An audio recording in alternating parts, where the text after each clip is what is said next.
हर साल की तरह आज भी हम सब इकट्ठा होकर के उनके लिए 2 मिनट का मौन रख के और सादर आदर के साथ में उन्हें याद करते हैं। उनके माता पिता धन्य हैं जिन्होंने ऐसे वीर को जन्म दिया और जो देश की सेवा के लिए अपने प्राणों को गमाया। उसके लिए उनका बहुत बहुत शुक्रिया अदा भी करते हैं और इलाके का नाम रोशन किया। हम लोगों को एक रास्ता दिखाया, हमारे जवानों को एक रास्ता दिखाया कि देश के लिए मरना कोई बड़ी बात नहीं है एक फ़ौजी के लिए।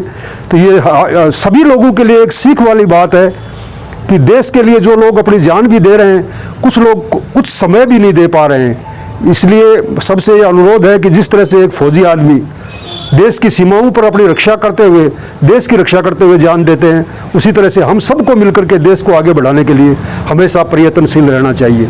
जय हिंद। ये सौभाग्य की बात है कि हमारे इलाके के शहीद दशरथ कुमार यादव के शहीदी दिवस के ऊपर हम लोग को यहाँ इकट्ठा होने का मौका मिला और उनको श्रद्धा सुमन अर्पित करने का मुझे मौका मिला है।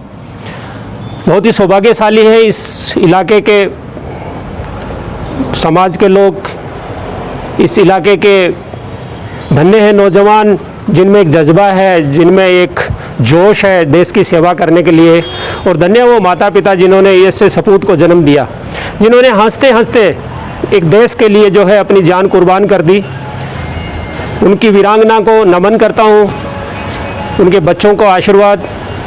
भगवान जहाँ भी ऐसे शहीद, उनको आत्मा की शांति मिले। और हम लोगों को एक नौजवानों को प्रेरणा लेनी चाहिए कि ऐसे शहीदों को जब भी समय मिलता है याद करें, उनके सामने आकर के एक बार नतमस्तक होकर के 2 मिनट का विचार करें मौन। उसके बाद में ये सोचें, विचार करें कि एक शहीद ने इतना जब देश के लिए कर सकता है तो मैं भी कुछ ना कुछ करूं, और प्रेरणा लें जब भी कहीं कोई भी अच्छा काम हो। जय हिंद, जय भारत। फिर मेरी नींद उचट गई यह सोचकर कि सरहद पे बहा खून मेरी नींद के लिए था। मैं अपने आप को बहुत गौरवान्वित महसूस करता हूँ कि मैं ऐसे क्षेत्र में पैदा हुआ हूँ जहाँ की माताएं अपने लाडलों को हंसते हंसते देश सेवा के लिए समर्पित कर देती है।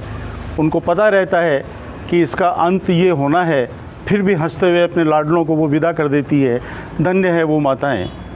आज शहीद दशरथ कुमार यादव की पुण्यतिथि के मौके पर मुझे पुष्पांजलि करने का अवसर मिला। ये बहुत ही सौभाग्य की बात है और हमारा क्षेत्र इस बलिदान के लिए पूरे हिंदुस्तान में सबसे अग्रणी रहता है और इन्हीं की बदौलत हम सब लोग सुरक्षित हैं, हम सब लोग सुख की नींद सोते हैं। हर देशवासी को ये सोचना चाहिए कि इन शहीदों के प्रति, इन जवानों के प्रति, इन फौजियों के प्रति जितना भी हम कृतज्ञ रहें, जितना भी हम इनके प्रति अपने सेवाएं दे सकें, वो हमको देनी चाहिए। धन्यवाद। इन पे मरने वालों का आखिर यही निशान होगा। मरते बहुत है दोस्तों, इलाके में बहुत लोग मरे होंगे, लेकिन इस तरह की मौत पाई इन्होंने कि आने वाली पीढ़ियां भी याद रखेगी कि कौन दशरथ कुमार था। नहीं तो जाने में अनजाने में पैदा होते हैं और अनजाने में ख़त्म हो जाते हैं। हम लोगों के अंदर देश के लिए एक ऐसा जज्बा होना चाहिए कि हम देश के लिए क्या कर सकते हैं। लोगों का जो भाव हो गया है वो ये है कि देश हमें क्या दे रहा है। यहीं से उल्टी बात शुरू होती है। माँ बाप ने हमको क्या दिया, देश ने हमको क्या दिया, उसने हमको क्या दिया, और सोचना यह है कि हमने देश को क्या दिया। कमा के सभी खाते हैं, सभी जीवित भी रहते हैं, पैसे वाले भी होते हैं, गरीब भी होते हैं, अमीर भी होते हैं, लेकिन जिसने देश की सेवा कर ली वो सबसे बड़ी तपस्या है, अगर ईमानदारी से सेवा की है तो।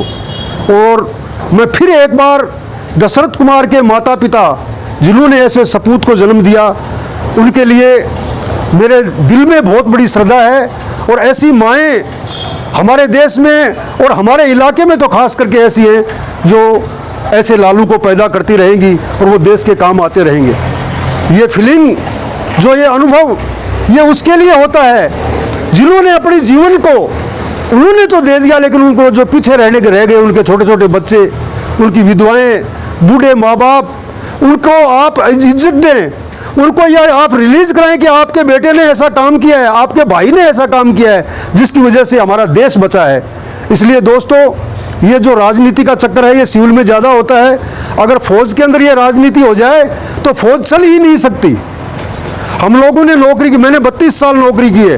32 साल में जितनी भी कास्ट होती है उनके सबके साथ में मिलकर के नौकरी किया है, और इस तरह से रहे, एक भाई भी जिस तरह से नहीं रहता, तो वहाँ पर जब हम मिलाप के साथ रह सकते हैं, देश को बचाने के लिए रह सकते हैं, तो हम लोग यहाँ क्यों नहीं रह सकते?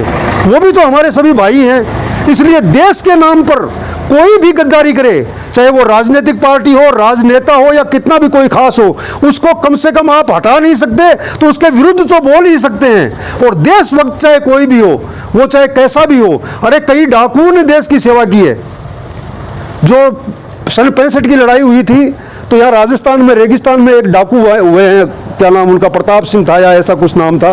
उस आदमी ने देश की इतनी सेवा की रास्ता बता करके।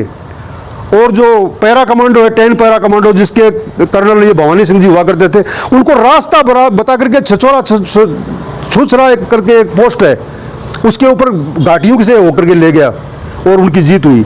तो इसलिए देश सेवा तो कोई भी कर सकता है। इसलिए आप और हमको ये प्रण लेना चाहिए कि हमें जहाँ भी मौका मिले इस चीज़ में हम अपना हाथ बढ़ाएं। एक बार फिर मैं उन शहीद को प्रणाम करते हुए और आप लोगों को सबको ये बताते हुए कि हर वर्ष जिस तरह से इनका ये मनाया जाता है, हम चाहते हैं कि हमारे देश में इतने शहीद ना हो, लेकिन क्या किया जाए, बचाने की पूरी कोशिश है। दुश्मन चारों ओर बिल्कुल सजग बैठा है, और सबसे बड़ी दुख की बात है कि दुश्मन हमारे बीच में भी है। जब वो बीच का दुश्मन होता है वो सबसे ज़्यादा खराब होता है। मैं आपका 2 मिनट लूँगा। एक छोटी सी कहानी है मेरे पास। मैंने यहाँ बसावा में उस कहानी को पहले भी एक बार सुनाया था, आज से 10 साल पहले, और आज मैं फिर आपको बताता हूँ। 2 ही मिनट की कहानी है। एक बार क्या हुआ कि 3 व्यापारी अपनी बोरियों में भर के और टोकरी में भर के काफ़ी सारी कुल्हाड़ियाँ लेकर के और एक गांव में बेचने को जा रहे थे। उस गांव से पहले एक नदी पड़ती थी, नदी से पहले एक जंगल था। तो उनको जब चलते चलते दोपहर हो गई तो उन्होंने सोचा कि चलो जंगल में थोड़ा आराम कर लेते हैं। तो एक बढ़िया सी पेड़ की छाया देख करके वो वहाँ पर अपनी टोकरियों को रख देते हैं, और तीनों लोग खाना वाना लाए थे साथ में, वो खा करके और थोड़ी देर आराम करते हैं। अब जो आसपास के पेड़ थे उन्होंने देखा कि ये लाए क्या हैं। टोकरियों में उनकी जब नज़र गई तो उनमें कुल्हाड़ियाँ ही कुल्हाड़ियाँ थी। तो कुल्हाड़ियाँ किस लिए होती है? पेड़ों को काटने के लिए होती है कुल्हाड़ी, लोहे को तो काटती नहीं कुल्हाड़ी। तो पेड़ों को काटने होती है। तो सबको चिंता लगी और एक भगदड़ मच गई जंगल के अंदर कि अब तो इतनी कुल्हाड़ियाँ आई हैं, 150-150 कुल्हाड़ियाँ वो ले रखे थे, 450 कुल्हाड़ी चलेगी, तो एक कुल्हाड़ी के लिए 10 पेड़ बहुत होते हैं। तो ये हम लोगों के लिए मौत लेकर के आए हैं ये लोग, और चिंता चारों ओर व्याप्त हो गई। और वो तो वहाँ से उठे और गाँव में बेचने को लिए चले गए। और लेकिन वहाँ पर जब सब लोगों को चिंता हुई, तो जब ज़्यादा चिंता होती है, जब लोग मीटिंग करते हैं, जब ज़्यादा चिंता होती है, चाहे देश की हो, चाहे गांव की हो, चाहे परिवार की हो, समाज की हो, तब लोग मीटिंग करते हैं। तो वो भी सारे इकट्ठे हुए, और सारे इकट्ठे होकर के बोले, भाई अपने इस जंगल के ऊपर बहुत बड़ी मुसीबत आने वाली है। 450 के लगभग कुल्हाड़ियाँ आई हैं। अगर वो 2-2 पेड़ भी काटेगी तो अपने में से कोई नहीं बचेगा। 2 दिन से खाना पीना नहीं खाया, उनके होठ सूखे हुए थे, वो मुरझाए हुए थे। तो वहाँ पर एक बूढ़ा पेड़ खड़ा था, बरगद का पेड़ था। वो लास्ट में बोला कि दोस्तों क्या बात है, क्यों चिंतित हो आप लोग इतने, कहाँ से लोग आ रहे हैं, बातचीत कर रहे हैं, क्यों चिंता इतनी अपनी व्याप्त कर रहे हैं, क्या बात है? बोले बाबा तेरे को पता ही नहीं है, 450 कुल्हाड़ियाँ आई हैं और वो आसपास के गाँव में ही बिकेंगी, और वो हमारे ऊपर हमला होगा उनका, वो हमको ही काटेंगे और क्या करेंगे। तो उस बूढ़े ने सोच के और बोला कि बेटा चिंता करने की बात नहीं है। बोला क्यों बाबा, चिंता तो कुल्हाड़ी तो जमीन इसको दरख्त को ही काटती है। बोला इसलिए चिंता नहीं है कि कुल्हाड़ी अकेली कुछ नहीं कर सकती, कुल्हाड़ी से पेड़ नहीं कटते, और कुल्हाड़ी में जो दस्ता लग जाता है उसके बाद में पेड़ कटते हैं, और दस्ते में तुम लोग शामिल होगे। पेड़ों के तो लगते हैं दस्ते, लकड़ी का ही तो दस्ता होता है। तो जब तुम लोग उसमें शामिल होगे तब हम लोग कटेंगे, नहीं तो हम नहीं कटेंगे। और ये मैंने प्रत्यक्ष रूप से देख लिया, ये बताने की जरूरत नहीं है। इसलिए दोस्तों अपने आदमियों से, अपने बीच में जो दुश्मन है उनसे बचने की जरूरत